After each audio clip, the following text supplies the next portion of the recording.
بسم اللہ الرحمن الرحیم۔ پیارے دوستو السلام علیکم، امید ہے آپ سب خیریت سے ہوں گے۔ دوستو ویڈیو اچھی لگے تو آگے شیئر کریں۔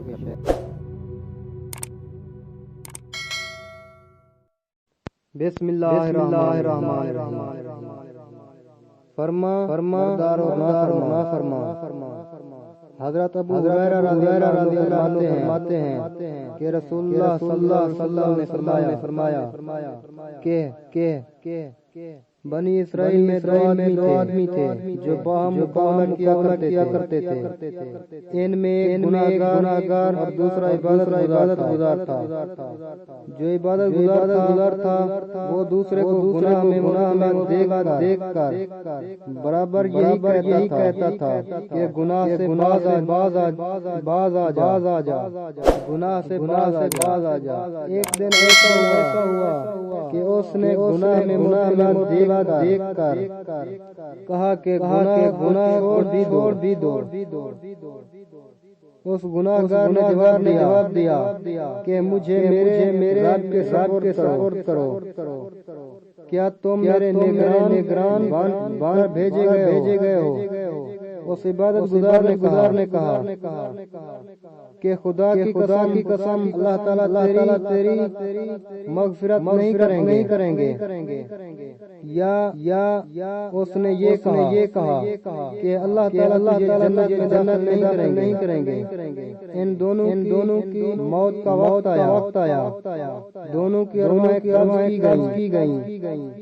پھر ان کو رب العالمین کے بارگاہ میں کیا گیا۔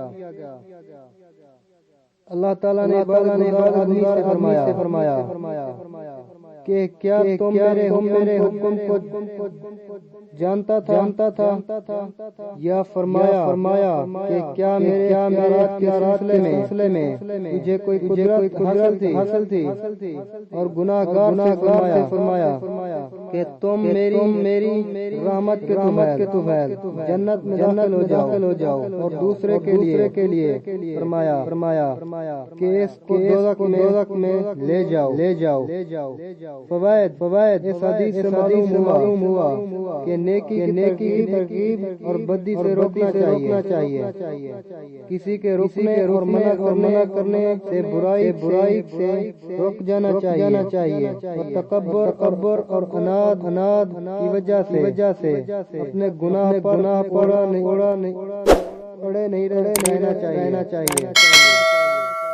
مخلوق خدا کو اللہ کی رحمت مغفرت سے ناامید نہیں کرنا چاہیے۔